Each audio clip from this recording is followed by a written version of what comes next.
principios de este año, la redacción de Charlie Hebdo y un supermercado judío en París fueron blancos de 2 ataques, dejando varias víctimas en la capital francesa. Solo meses después, París hacía noticia por un atentado en cadena que dejó cientos de muertos. Estos y otros ataques adjudicados por el Estado Islámico, grupo que deja un manto de dudas en cuanto a quiénes son, financiamiento, quiénes y cuántos lo conforman. Un atentado en Francia. El presidente François Hollande dijo en repetidas ocasiones que autoridades estaban en alerta frente a un posible ataque.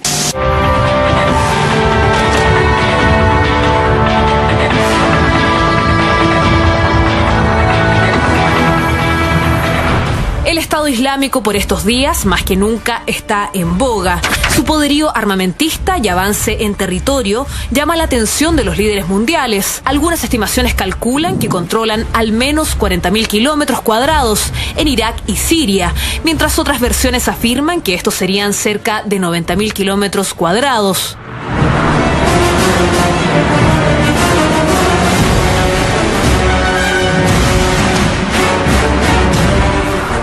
Los autodenominados como Estado Islámico establecieron un califato que controla Siria e Irak, esperando el apoyo del mundo musulmán.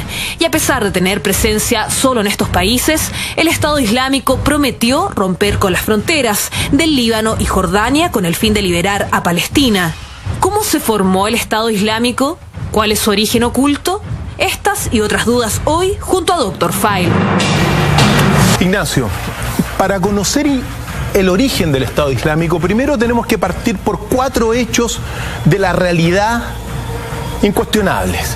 Y para que toda la gente en casa también sepa y pongamos los pies digamos, sobre tierra firme. Saber dónde estamos pisando. Primero, hoy existe una guerra entre Occidente y gran parte del mundo del Islam. El Papa Francisco le habló de una tercera guerra mundial en cuotas. Cuando uno habla de Occidente, y que quede muy claro, estamos hablando sobre todo de Estados Unidos, Canadá, Europa, Francia, Inglaterra, muy probablemente también Australia, el mundo occidental. Eso es Occidente. Pero Sudamérica, nosotros somos hijos de Occidente, pero no somos Occidente y no estamos en guerra con nadie del mundo del Islam. Eso es lo primero que uno tiene que tener claro. Aquí en nuestro país y en nuestro continente hay paz. Eso es un hecho de la realidad. Por lo tanto, que no nos vengan a importar una guerra que es del hemisferio norte hacia allá. Eso es lo primero, el primer hecho de la causa. El segundo hecho es la industria bélica. Uno tiene que saber que la industria bélica es la más poderosa del mundo, de todas las industrias que hay, junto a la farmacéutica. Ese es otro hecho de la causa. Entonces, para que esta industria funcione y sea tan poderosa, necesita guerras, pues. Exacto. Y las guerras son irracionales. Los dueños de las guerras necesitan guerras para vender las armas. Ese es otro hecho de la causa fundamental. Entonces hoy día tenemos alrededor de 40 conflictos armados en la tierra. Y este es uno de los tantos, todos los conflictos son graves, porque hay violaciones, hay atropellos, los pueblos sufren, las naciones sufren por estas oligarquías y tremendamente poderosas que buscan la guerra para su industria. Tenemos incluso, recién ayer salió una imagen del estado de violencia que hay en Irak, donde una autobomba un miembro del Estado Islámico se inmoló en una de las imágenes más impactantes de las últimas horas. Después va a aparecer en pantalla. Por lo tanto, el segundo hecho es eso. El tremendo poder de la industria bélica. Y uno tiene que decir eso. La guerra es irracional. O sea, aquí no hay que buscar una explicación racional no. La guerra es irracional. Y en este sentido, uno también tiene que decir, la política real la realpolitik que se llama, es guerra. El valor de las naciones para la realpolitik se ve en la sangre derramada por los pueblos. Ahí se ve cuánto pesa una nación en todo lo que es este concierto de guerras mundiales y, bueno, guerras por todas partes en la cual se vive. Doctor Fael, entendiendo y estando muy de acuerdo con usted, ¿no?, que las guerras, sean donde sean, son absurdas, son irracionales, ¿qué rol juegan los medios de comunicación? Ese es el tercer hecho de la causa, o el tercer hecho para poner los pies en la mesa y despertar. Cuando un país está en guerra, la prensa se transforma en propaganda. Eso es así. Entonces, cuando uno ve, por ejemplo, a Estados Unidos, el imperio de la guerra permanente, junto con la Unión Soviética, con Rusia, ex Unión Soviética, que están en guerras permanentes, las prensas de esos países pasan a ser propaganda. Es decir, no informan, simplemente controlan la opinión pública, justificando la guerra contra el adversario, argumentando ideales de uno. Es decir, se ataca a Irak por la libertad, por la democracia, por la defensa de los derechos humanos. Entonces, en este sentido, no hay libertad de prensa. La gente no está informada. Y eso ocurre en toda Europa, en gran parte de Europa, en gran parte de Estados Unidos, dentro de los medios de comunicación masivos. ¿Ya? Ahora, ¿qué es lo que es sorprendente? Que estas fuerzas propagandísticas y esta prensa controlada, e incluso llega hasta nuestros países también, donde aquí uno ve en Argentina y en otros países, aquí en Chile, la prensa escrita, la prensa televisiva, y sobre este caso hablan así como las generalidades propias para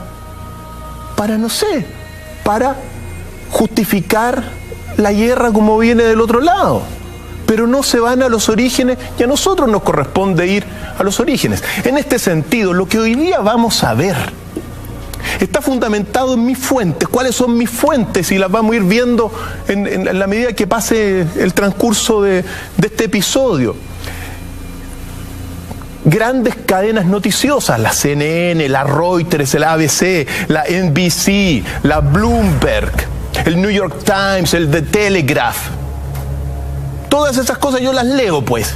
Y toda esta información está puesta ahí. Pero no sé, es como, mira, cuando uno hace teoría de la comunicación, uno sabe en periodismo, y a todos los amigos periodistas, que hay dos tipos de periodismos. El periodismo masivo, el de la televisión, el de que controla harto fútbol, pero no va en la profundidad, y el periodismo de élite, que se llama. Nosotros hacemos periodismo de élite, aquí al menos en investigación de élite. Entonces nosotros vamos a contar todo esto que está en todos estos fuentes. Hay otro libro muy importante que se llama The War on Terrorism, que lo escribió Michael Chossudski. Un libro que lo tengo acá y que te cuenta todos los pormenores del origen del Estado Islámico. Por lo tanto, ese es el tercer hecho. ¿Cuál es el cuarto hecho introductorio que empieza a abrir una compuerta muy poco explorada para muchos de nuestros amigos en casa? El cuarto hecho es que el Estado Islámico está destruyendo Siria e Irak y está desprestigiando al mundo del Islam. Eso que quede claro también. O sea, lo que está haciendo este Estado Islámico está buscando imponer la ley charia, que es la ley islámica, una interpretación de la ley islámica, pero que está desprestigiando al mundo del Islam. Y en ese sentido, muchos del Estado Islámico son verdaderos mercenarios. Esos son los cuatro hechos para partir, querido Ignacio. Doctor Fael, para hablar de el origen, para hablar del comienzo, ¿Cuál es justamente el origen histórico de Al-Qaeda? Se lo pregunto porque supimos masivamente de Al-Qaeda a partir de los atentados terroristas a las Torres Gemelas y el Pentágono en septiembre 11 del año 2001. Quizás muy poco se sabía de Al-Qaeda antes de ese día. Se sabía poco, muy poco a nivel, bueno, aquí no se sabía prácticamente nada. Pero entiendo que Al-Qaeda existe muchísimos años antes. Y ahí está el punto, porque el origen, o sea, el Estado Islámico se desprende como un brazo de Al-Qaeda. Es decir, el origen del Estado Islámico está en Al-Qaeda en gran medida. Entonces, para conocer el origen del Estado Islámico, vámonos a la raíz y al origen de Al-Qaeda. ¿Cuándo se formó Al-Qaeda? ¿Y qué es Al-Qaeda en su origen? Y en su origen nos tenemos que remontar a la guerra de 1979 de Afganistán, cuando la Unión Soviética, en plena Guerra Fría, invadió Afganistán en 1979. Pues bien, como respuesta a esta invasión soviética a Afganistán, Estados Unidos formó a los primeros talibanes. Talibán significa estudiante.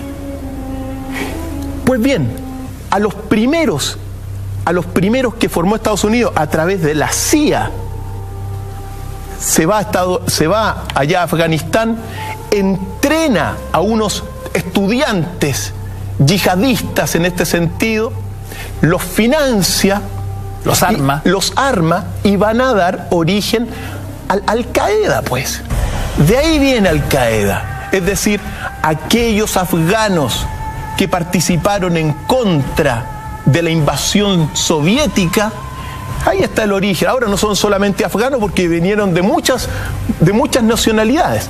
Incluso aparece en escena, y tenemos un testimonio de esos testimonios únicos, porque aparece en escena el asesor de seguridad de Jimmy Carter y que hasta el día de hoy es un gran inspirador de Obama, que se llama Zbigniew Brzezinski. Pues bien, él fue este asesor de seguridad de Carter y de otros gobiernos estadounidenses, fue el que viajó a Afganistán y organizó el primer grupo de Al-Qaeda. Tenemos una de esas declaraciones que quedan en el recuerdo de nuestros archivos para que conozcamos quién es este Brzezinski, Zbigniew, una figura clave en Estados Unidos y en la formación de Al-Qaeda. ¿Por qué? Porque él trabaja en lo oculto, es decir, no hace su estrategia, no son guerras abiertas, sino que son guerras a través de terceros y encubiertas. Es una figura fundamental. Tenemos un testimonio para que todos los amigos en casa lo conozcan. Vamos a ver. We know of their deep belief in God, and we are confident that their struggle will succeed. That land over there is yours. You'll go back to it one day because your fight will prevail and you'll have your homes and your mosques back again because your cause is right and God is on your side. In situ. In situ. Esa declaración es de 1979. Año donde situamos el origen de Al-Qaeda. Y esas palabras son las primeras que dan el impulso a que él les habla a los afganos de aquel tiempo: esa tierra es suya, vayan en contra de los soviéticos en el fondo. Y a partir de ese momento, Estados Unidos comienza a financiar a Al-Qaeda para derribar y socavar toda la invasión soviética. Recordemos que la Guerra Fría, nunca las potencias imperialistas del mundo se enfrentaron directamente, siempre a través de terceros. Incluido Chile en este juego, ¿no? Por supuesto que sí. Entonces, eso es trascendental porque uno de los primeros grandes líderes que se forma ese 1979 es precisamente Osama Bin Laden, que tenía entonces 22 años. Y él se transforma en el creador de Al-Qaeda para América, inspirado por Brzezinski. Por lo tanto, esto está probado, es un hecho de la causa también, los datos están ahí. Después de esto, es muy importante porque también continúa después de ese año 1979 toda la política Reagan. Ronald Reagan se reunió con yihadistas en la Casa Blanca en 1985. ¿Para qué? Bueno, para seguir de alguna forma apoyándolos. Aquí estamos. Este es un registro de los archivos de Reagan de 1985 con miembros yihadistas de Al Qaeda, en este sentido, que venían a desestabilizar y buscaban desestabilizar a la Unión Soviética. Una postal bien brutal, conociendo los hechos sucedidos 22 años después, ¿no? Por supuesto que sí. Ahora, esto ha sido reconocido, esta relación, afortunadamente, claro, porque después pasa el tiempo, la amnesia colectiva opera, pero hace muy poco tiempo Hillary Clinton reconoció esto que lo estamos diciendo nosotros ahora, y bueno, que están todas las fuentes informativas, es decir, de que Estados Unidos había financiado a Al Qaeda. Lo dijo y lo reconoció Hillary Clinton en más de al menos 2 testimonios y 2 entrevistas. Las tenemos, pues. Tenemos una de esas entrevistas para que la gente tenga clarito cómo se formó ese Al Qaeda y quién lo financió en una primera instancia, y bueno, y qué es lo que sucedió después. Vamos a escucharla. So if you think if we walked away from this, didn't give them money today, it would be worse for us from a security standpoint. I do.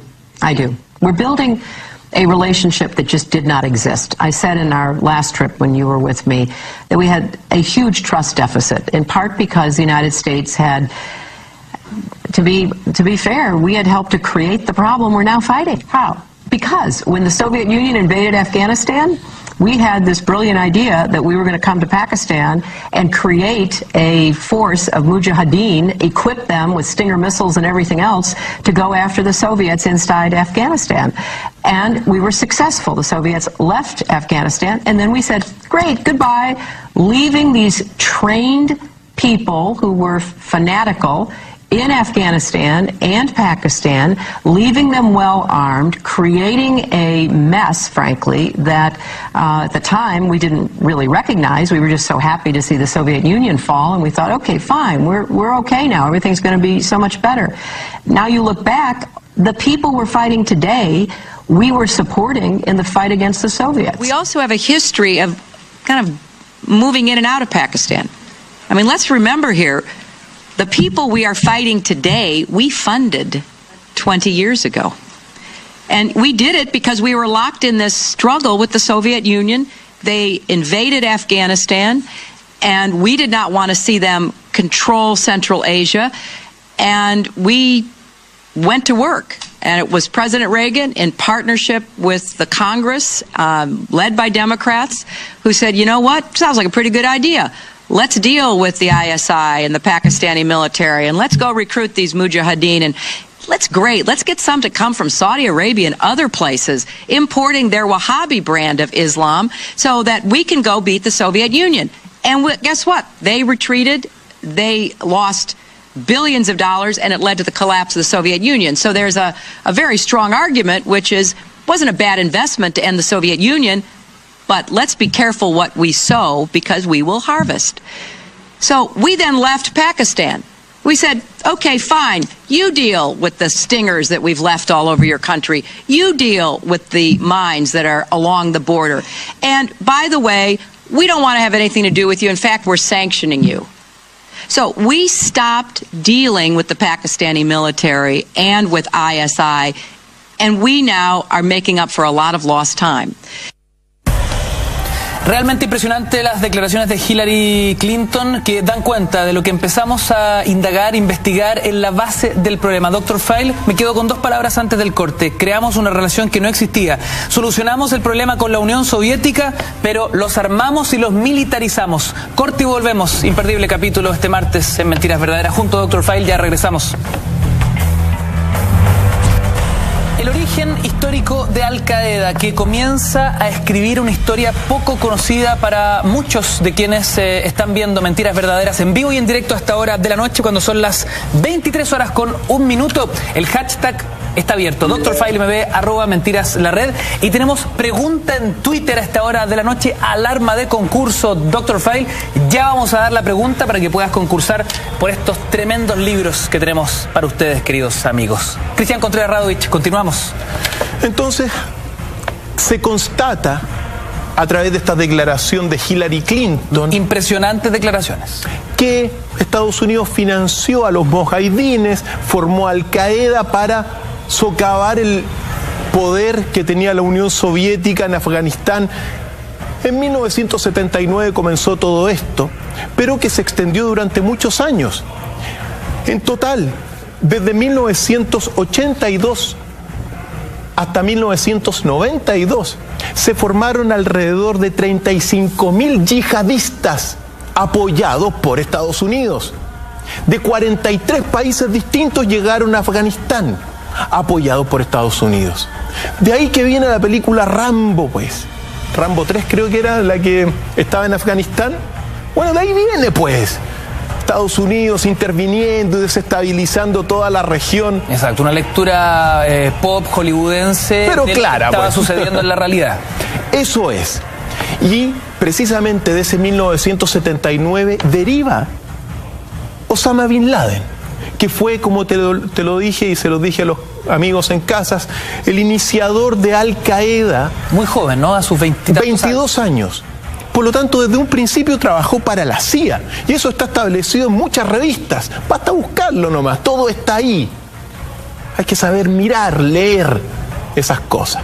Por lo tanto, ¿qué es lo que sucedió después? Claro, de alguna forma Estados Unidos logra que la Unión Soviética se termine retirando, apoyando a todos estos movimientos afganos, pero quedaron ahí, pues. Ellos, los estadounidenses, se desentendieron, como la misma Hillary Clinton lo señalaba, se desentendieron, pero dejaron ¿qué? Dejaron a un tremendo grupo sofisticado, con las técnicas, tácticas y estrategias de la CIA en armamentos, tremendamente bien preparados, bien organizados, que se siguió extendiendo durante toda la región. La aparición, nos tenemos que remontar ahora y saltar algunos años, hasta el año 2004. Porque en el año 2004 Estados Unidos invadió Irak. 3 años después del atentado de las Torres Gemelas. Así es, 3 años después. Primero se fue contra Afganistán, etcétera, y después finalmente contra Irak. Y ojo el detalle, ¿no? Cronológico, a 25 años de la creación de Al Qaeda, en complicidad con los Estados Unidos. Empiezo a entender con esto, Dr. File, que la solución al problema con la Unión Soviética se convierte en el más grande de los problemas para los Estados Unidos, con el paso de los años.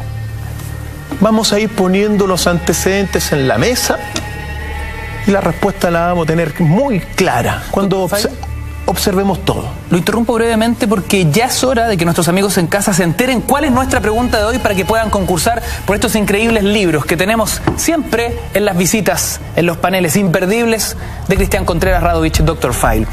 Tenemos Dios creó los números, y también vamos a regalar La teoría del todo, el origen y el destino del universo, por supuesto, un clásico de Stephen Hawking.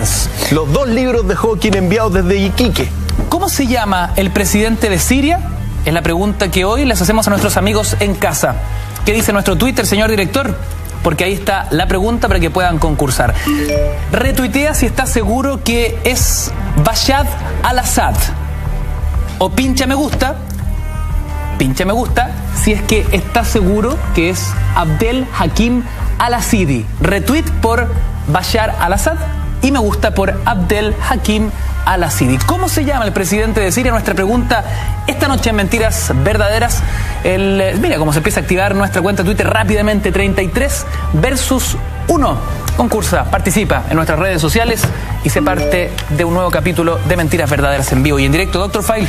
Entonces, nos tenemos que remontar después de aquel inicio y de la guerra de Afganistán al año 2004, cuando Estados Unidos invadió Irak, argumentando, recordemos, que había y que Saddam Hussein tenía armas de destrucción masiva.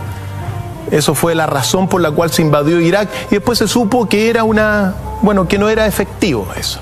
Pero ahí, ese año 2004, aparece en escena Abu Musab al-Zarqiwi, que le juró lealtad a Osama Bin Laden y fundó lo que es el Al-Qaeda en Irak. Eso es muy relevante porque al-Zarqawi fue, de alguna forma, ante la invasión de Estados Unidos, el que resistió y comenzó a pelear ahora contra los Estados Unidos. Pero ojo, venía indirectamente con formación que ellos habían recibido de los mismos Estados Unidos. La geopolítica de Estados Unidos es una contradicción beneficiosa para Estados Unidos, en todo caso, como lo vamos a ver. Pues bien, ¿qué es lo que sucedió? En el año 2006, después de la muerte de al-Zarqiwi, Al-Qaeda formó un grupo alterno que se llamó el Estado Islámico de Irak, que no es totalmente el Estado Islámico que hoy día conocemos, pero de aquí ya aparece el Estado Islámico como una derivación de Al-Qaeda en Irak en el año 2006 y se llamó ISI por sus siglas en inglés. ¿Y para qué se formó este Estado Islámico de Irak? Para luchar contra los Estados Unidos, año 2006. Y pues bien, pasó el tiempo hasta el año 2010, cuando aparece, ¿qué es lo que sucede? Que desde ese año 2006 el Estado Islámico se debilitó muchísimo, pues. Si Estados Unidos pasó a controlar todo Irak, todos los pozos petroleros, sacaron a Saddam Hussein y comenzó lo que es la ruina de Irak. Porque hoy día uno puede decir perfectamente que Irak es un Estado fallido. Estado fallido a consecuencia de esta invasión de Estados Unidos, buscando armas de destrucción masiva que nunca existieron. Y uno siempre tiene que recordar que Irak es Mesopotamia, una de las más antiguas civilizaciones de la humanidad. Se formó ahí. Las reliquias arqueológicas que se fueron devastadas. Me duele eso. A mí, como me gusta la investigación arqueológica, tú sabes que he estado en muchas partes y cuando estuve en el Medio Oriente no fui para allá por la guerra. Imagínate qué barbaridad no poder visitar esos lugares por la guerra. Entonces, Irak se transformó en un Estado fallido hasta el día de hoy y el Estado Islámico de Irak se debilitó hasta el año 2010. En el año 2010 aparece Abu Bakr al-Baghdadi, que se convirtió en el nuevo líder hasta el día de hoy de este grupo de Estado Islámico de Irak, que también fue instruido en su momento dado, según algunos antecedentes, con tácticas de la CIA y otros tantos. Pues bien, en el año 2010 entonces, ahí lo tenemos, ¿no? Ese es pues Abu Bakr al-Baghdadi, el líder muy controvertido evidentemente del Estado Islámico de Irak. Pues bien, ahí aparece en escena este Estado Islámico. Pero nos tenemos que pasar al otro episodio fundamental donde comienza a adquirir poder el Estado Islámico y llega a ser lo que hoy día es, pues. El desastre que dejó en París y el desastre que está dejando en Siria y en Irak. ¿Cómo llegó? Para eso nos tenemos que remontar precisamente un año después, más tarde, al 2011 con la revolución en Libia. Uno no tiene que olvidar eso. Porque en el año 2010 Libia, según el Índice de Desarrollo Humano de la Organización de las Naciones Unidas, Libia era el país más desarrollado de África en el año 2010. Claro, había sido gobernado por Muammar Gaddafi desde 1969 hasta el año 2011, pero era el país más desarrollado humanamente de África hasta el año 2010. Pues bien, el año 2011, la CIA y la OTAN comenzaron a ayudar a los rebeldes libios para derrocar a Gaddafi, pues. Y eso fue lo que ocurrió.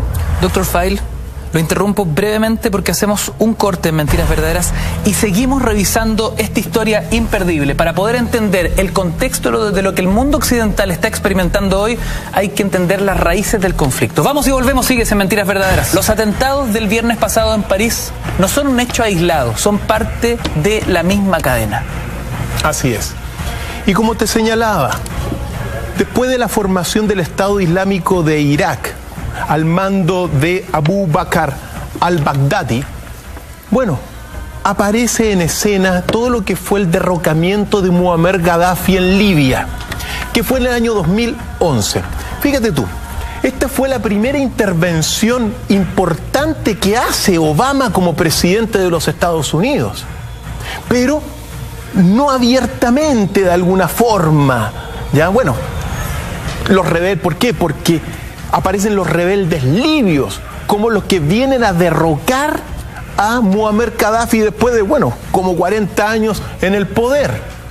Pero toda este derrocamiento de Muammar Gaddafi y su ejecución en uno de los episodios más impactantes que se ha visto también con estos magnicidios de Muammar Gaddafi, de Osama Bin Laden colgado, impactaron al mundo. Pero ¿quiénes lo hicieron? Los rebeldes libios liderados por Abdel Hakim al-Asidi.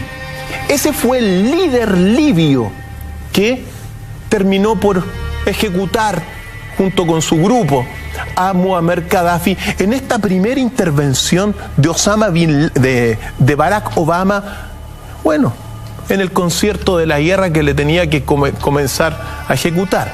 Ahora, Obama es muy interesante porque Obama no es como George Bush.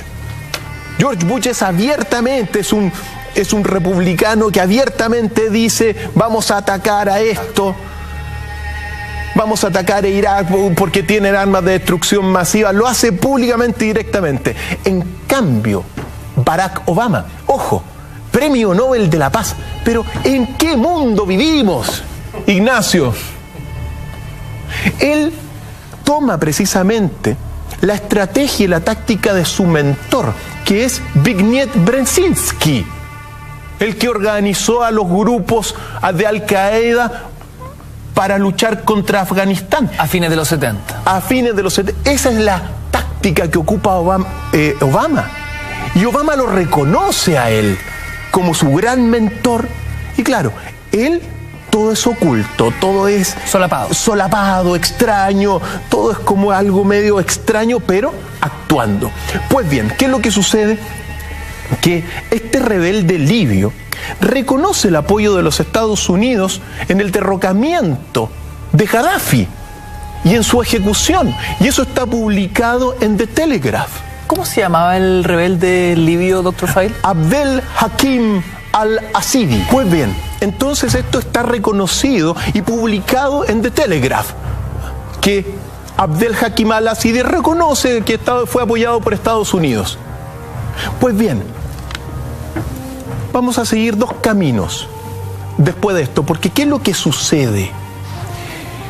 Los rebeldes libios saquearon los arsenales de armas de Muammar Gaddafi. Y esas armas que contaban con todo tipo de armas, pues. Lanzacohetes, misiles tierra-aire, tanques, metralletas y cuantas otras cosas, granadas. Pues bien, todo esto fue comenzado a trasladar estos arsenales de Libia. ¿Ya? Y esto es clave, amigos.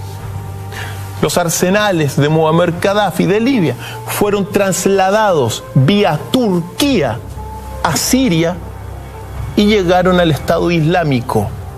Esto es tremendamente relevante. ¿Por qué?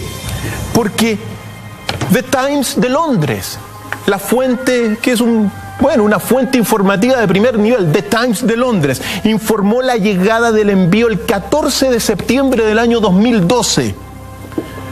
3 días después. Lo estamos viendo. Sí, 3 días después que el embajador de Estados Unidos en Libia, que se llamaba Chris Stephens, fuera asesinado.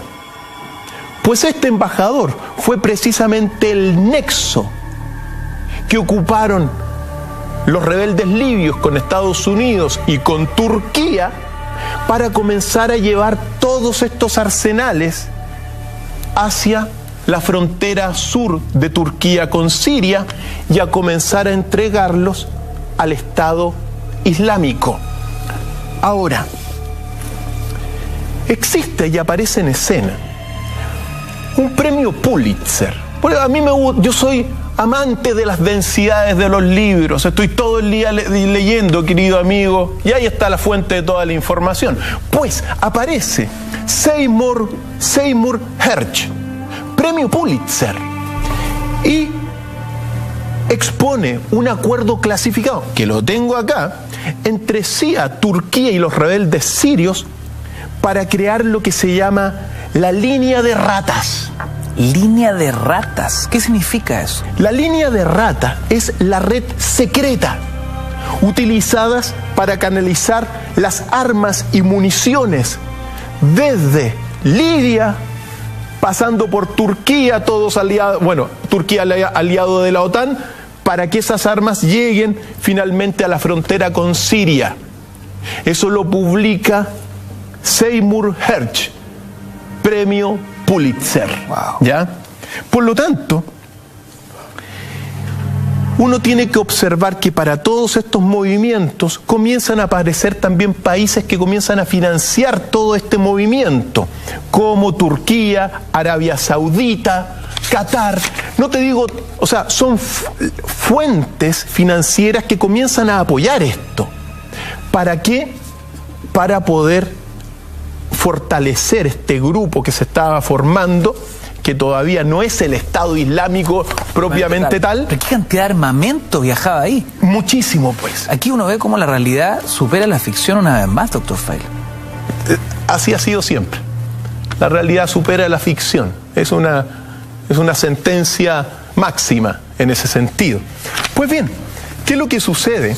Sucede que se reconoce este envío por este premio Pulitzer, mira, la nefasta suerte de Chris Stephens, que no fue ayudado no fue ayudado por Estados Unidos, pero sucede que 3 días después de su muerte comienza el envío de armas, y con la muerte de Chris Stephens, todo lo que fue Estados Unidos, y esto desapareció durante mucho tiempo.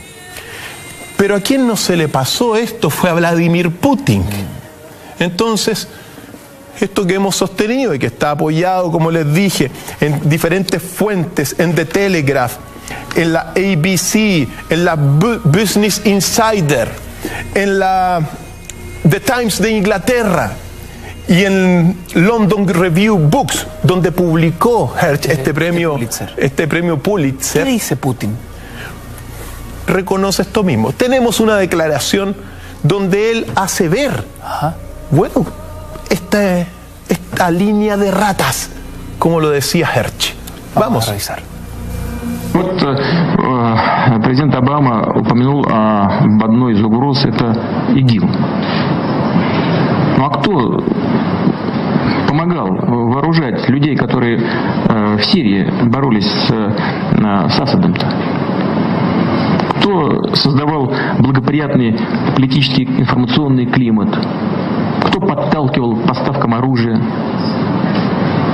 А вы чего, разве не понимаете, кто там воюет? Там воюют наемники. в основном. Вы знаете, что там платят деньги? И они воюют там, где платят больше. Вот они вооружились, им платят определенную сумму. Мне даже называли эти суммы, которые им платят. Они там воюют уже с оружием, все, у них уже не отнимешь. Потом выяснилось, что в другом месте чуть-чуть начали побольше платить. Они там туда перетекут. Вот они захватили месторождения нефтяные, там, скажем, где-то в Ираке или в Сирии. Нефть начали добывать.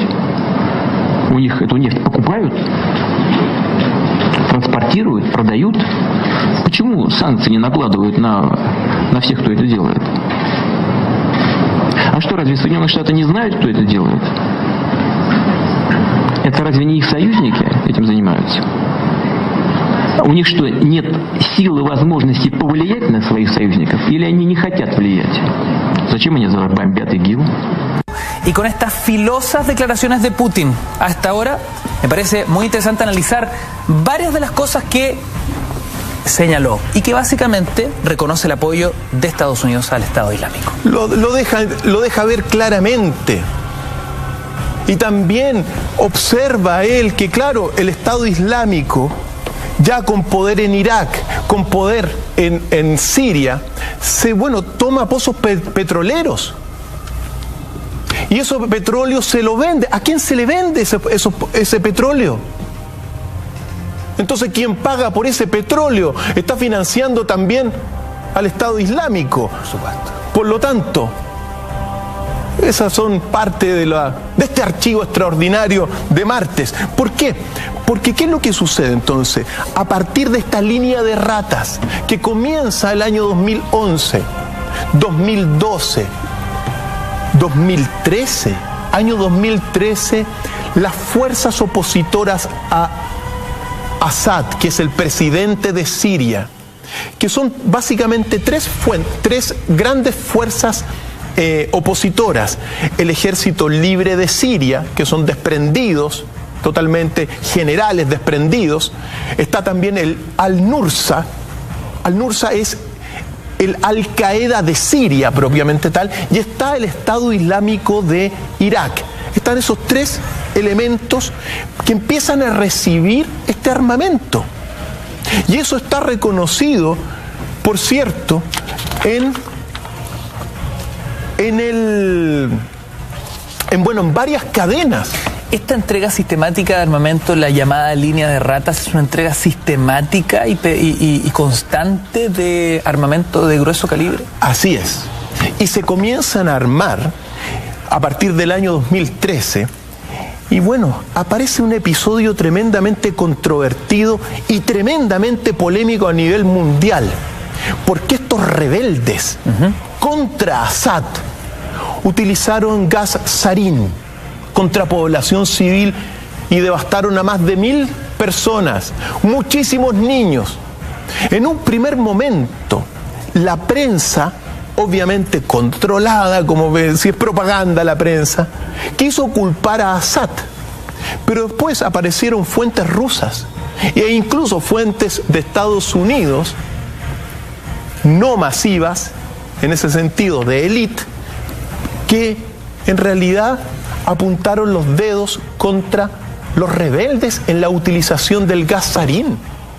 Rebeldes que estaban siendo apoyados, en toda esta línea que estamos viendo. Entonces, aquí aparece un elemento fundamental, porque los rebeldes, en ese momento dado, a cambio del silencio y no involucrar a Estados Unidos, le pidieron más armas.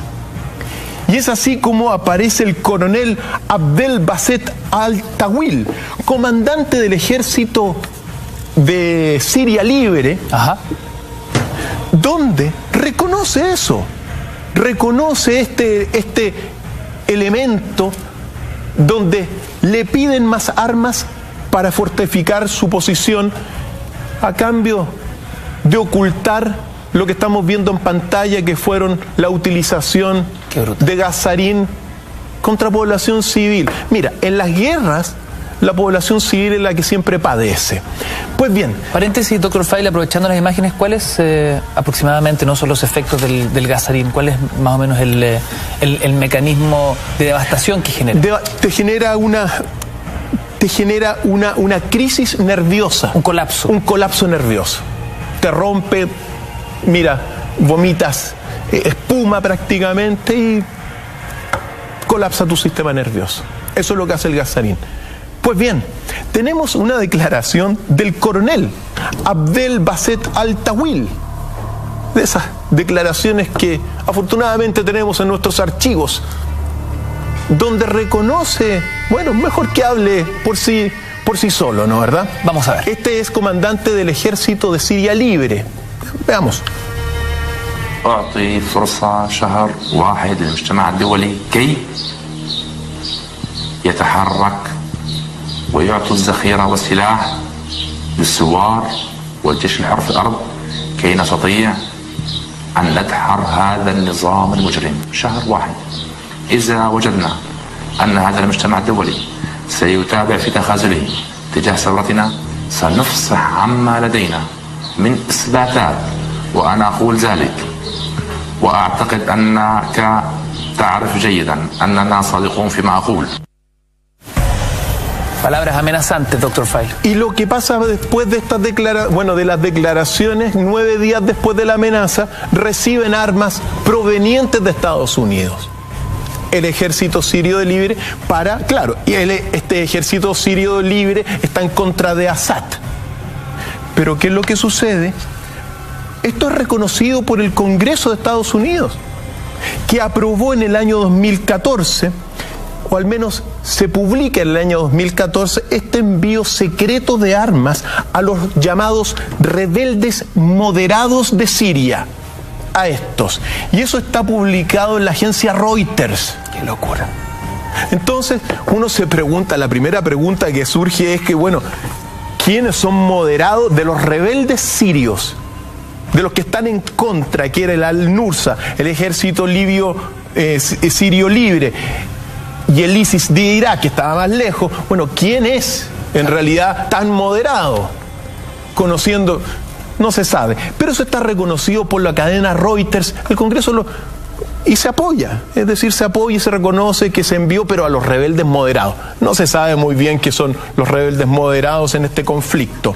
Pues bien, este es el escenario donde aparece finalmente el Estado Islámico, porque en junio del año 2014, Al-Nusra, que es el Al-Qaeda de Siria, se fusionó con el ISIS de Irak, el Estado Islámico de Irak. ¿Qué significa esa fusión? La formación del Estado Islámico que hoy día conocemos. Perfecto. Ahí está el inicio. Uno sabe que el origen es antes del principio.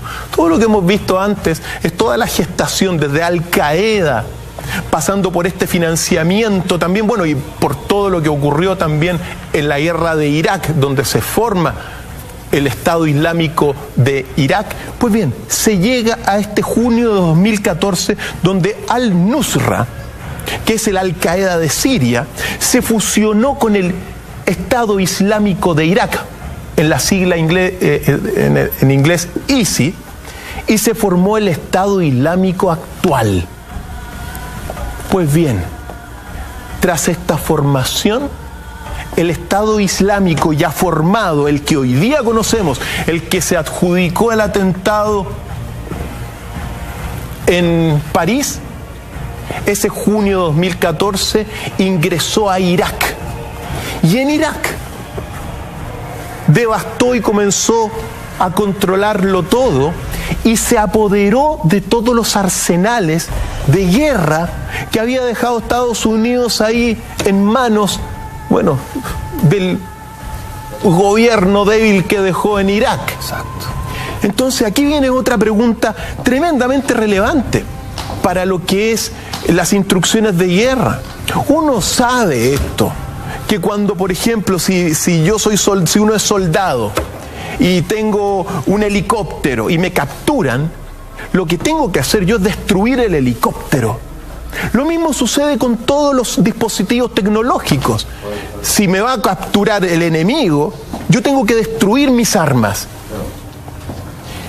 Y lo que sucedió ahora con la invasión y con la formación del Estado Islámico, cuando se meten a Irak, es que Estados Unidos no hizo nada. Entonces, el Estado Islámico se apoderó de todos los arsenales, misiles, tanques, jeep, Humvee. Es que en estos 36 años, si medimos desde 1979, con el nacimiento de Al Qaeda, bajo el amparo de los Estados Unidos, todos los hechos que hemos descubierto, retratado, desarchivado esta noche, tienen que ver única y exclusivamente con el armamento y el sobrearmamento y el tráfico de armas en torno a una guerra que ya está desatada entre Occidente y parte relevante del Estado Islámico. Así partimos. La guerra es un hecho. La guerra es un hecho y la industria bélica es la más poderosa industria del mundo, por lo tanto tienen que generar conflictos. Y así es lo que se ha hecho. Pues bien, ese junio de 2014, cuando ingresan, querido Ignacio, a Irak y toman todos los arsenales dejados por Estados Unidos, y Estados Unidos no hace nada, eso es muy revelador. Comienza toda esta ofensiva mediática del Estado Islámico en los aspectos más brutales que uno puede observar. Porque es en junio de 2014 donde no solamente va a destruir la estabilidad completa de Irak, porque fíjate, Irak, al igual que Libia, que fueron en su momento dados países bastante avanzados, hoy día Irak es un estado fallido por el Estado Islámico. Pues bien, y aparece ahora todo lo que son las imágenes de las ejecuciones más bárbaras que uno puede imaginarse. Decapitaciones. Crucifixiones. Violaciones. A los homosexuales los tiraban por edificios para abajo. Y comenzaron a atravesar la red. Cientos de imágenes que hoy día uno las puede ver libremente, que son las imágenes más atroces de este Estado Islámico, que lo que quiere es imponer la ley Sharia, pero que en realidad son bastante mercenarios, pues. ¿Por qué? Porque están recibiendo financiamiento, al menos según las declaraciones de Vladimir Putin, de más de 40 países. ¡Qué locura! Y muchos del grupo de los 20. Entonces, estamos en un sinsentido en ese sentido. Pues bien, uno tiene que recordar también esta aparición, otra de las cosas que no se ha sabido, aparte de las ejecuciones, dos aspectos muy relevantes del Estado Islámico en sus tácticas de destrucción. Mira, cuando tú, según las convenciones de Ginebra, cuando tú dejas herido a un enemigo, tú no lo matas, sino lo dejas ahí herido simplemente porque va a ser un costo mayor para el adversario, es decir, tener un herido. Pues bien, este Estado Islámico lo que ha comenzado a hacer es a ejecutar a los prisioneros. Eso va en contra de las convenciones de Ginebra. Los ejecuta. Se han observado ejecuciones increíbles. Es una guerra de miles. Una guerra sin leyes. Sin códigos. Sin ningún tipo de código. Y también, otro dato muy relevante, el Estado Islámico captura a las mujeres y las vende. Es decir, hay tráfico de mujeres también. ¡Qué locura! La brutalidad generada por todas estas ínfulas de poder, por la guerra, es un verdadero infierno. Lo que se está viviendo en Siria, lo que se está viviendo en Irak, es un verdadero infierno. ¿Dónde está el eje de la fe que se aduce en este conflicto, Dr. File? Mira, desde mi punto de vista, Mira, muchos hablan de la religión. Han habido siempre guerras de religión. Las guerras de religión del siglo XVI, en la Edad Media, digamos, en la modernidad, en las cruzadas. Guerras de religión siempre han habido. Es un buen argumento la religión para esconder la maldad que hay en el corazón de esas personas.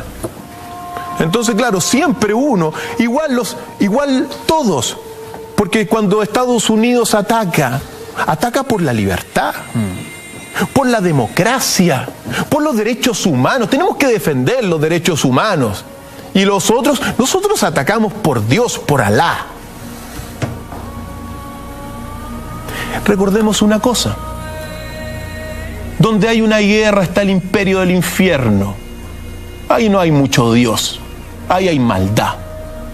Ahí hay perversiones, corrupción humana. Sobre todo a las dimensiones sin código en que ha llegado la guerra hoy día. Porque antes habían algunos códigos. Hoy día se perdió con lo que se está observando hoy día en el Estado Islámico, lo que está haciendo. No hay ningún código. ¿Y qué es lo que buscan? ¿Qué es lo que buscan? Instaurar una interpretación de la ley Sharia, que es la ley islámica. Pero es una interpretación. Una interpretación sangrienta, por cierto. Sangrienta, por cierto. Entonces, todo esto, todas estas tácticas que violan la Convención de Ginebra, que ha devastado el mundo y hoy día, bueno, lo hemos visto también en París, lamentablemente, son tácticas que de alguna forma cubren una responsabilidad que viene del presidente Obama. Aquí hay responsabilidades. Quizás nunca las van a, obviamente los que tienen el poder no las van a sufrir. Pero sí es muy importante. Tenemos una declaración de Obama que va a ir poniendo un poquito el epílogo a toda esta historia. Señor director. Sí, vamos a ver, porque esta es una declaración de Obama. Ahí está. Lo que está diciendo aquí Barack Obama es reconocerle a Zbigniew Brzezinski, su mentor, ¿no? Su mentor. Le reconoce toda la influencia que él tuvo, es decir, está reconociendo, como señalé, todo el entrenamiento que hay para, bueno, instalar una política oculta. Pero lo importante de esta declaración es que le reconoce a Zbigniew Brzezinski todo su apoyo, su soporte, en todo lo que él ha comenzado, Obama, desde Libia hasta el día de hoy. Entonces, son parte de la historia y parte de esto. Ahora, uno se pregunta, cuando ve estas declaraciones, uno se hace unas preguntas finales muy relevantes, porque ¿cómo es posible que Estados Unidos primero arma un grupo y después se va en contra del grupo? Porque hoy día está en contra... bueno, porque la geopolítica, la política exterior de Estados Unidos es así. Estados Unidos, si uno resume esta visión geopolítica, estrategia geopolítica, primero te forma a los dictadores, te los pone, o a grupos dictadores, que los deja hacer cualquier cosa. Muammar Gaddafi, por ejemplo. Saddam Hussein, apoyado. El Estado Islámico, apoyado. Se los deja hacer cualquier barbaridad. Después, cuando ya no les sirven a estos grupos, bueno, sacan los trapitos que están debajo de la alfombra y comienzan a mostrar todas las barbaridades que hizo Gaddafi, que hizo Hussein, y los intervienen. Así opera. Increíble, porque en otro contexto el modelo es muy similar a lo que sucede en Chile en la década de los 70. Efectivamente, pues. La intervención norteamericana en el golpe militar chileno, su apoyo a los primeros años de dictadura y posteriormente un rechazo al régimen de Pinochet. Así es. Después de haberlo apoyado. Así es, pues. Esa es la estrategia en política exterior, en base a la contradicción, a la mentira. Mira, lo peor que tiene Estados Unidos para el mundo fuera de Estados Unidos, porque Estados Unidos es muy bello materialmente por dentro, tiene bellísimas cualidades. Lo peor que tiene su política exterior en base a la mentira, al engaño, a estas contradicciones y al poder de las armas. Así de simple. Pues bien, no calcularon ellos, para ir finalizando la aparición de Rusia en todo este problema en Siria, porque Estados Unidos quería totalmente devastar el gobierno de Assad, pero momento, apareció Vladimir Putin en defensa ¿de qué? De la única base naval que tiene Rusia en el Mediterráneo, que está precisamente en Siria. Y es en el momento donde, cuando aparece Rusia apoyando a Assad, bueno, donde Estados Unidos de alguna forma frena este avance y comienza en lo que está hoy día Estados Unidos, es limpiar su imagen. ¿Cómo? Atacando al Estado Islámico. Estado Islámico que lo apoyó, como hemos visto, y está reconocido por todas las fuentes informativas. Pero tenemos una declaración también de Vladimir Putin, que es muy importante porque, según Vladimir Putin, bueno, ¿quién está detrás de todo esto? Vamos, mejor escuchemos para ir poniéndole un epílogo a este archivo. Ужасно, страшная катастрофа. Но не нужно искать виноватых, если сами допускаете ошибки. Нужно, наоборот, подняться над вот этим желанием бесконечно доминировать и исходить из вот этих имперских амбиций. Не нужно отравлять сознание миллионов людей тем, что другой политики в Соединенных Штатах быть не может, кроме имперской. Мы никогда не забудем того, как мы помогали Соединенным Штатам в обретении независимости.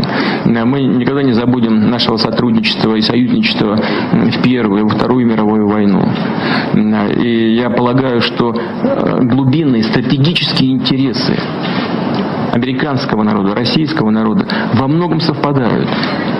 И нужно опираться вот на эти взаимные интересы. Qué maciza declaración de Vladimir Putin, donde reconoce el apoyo y la alianza histórica con los Estados Unidos, pero sentencia que deben sobreponerse al interminable deseo de dominar. Pues bien, ayer,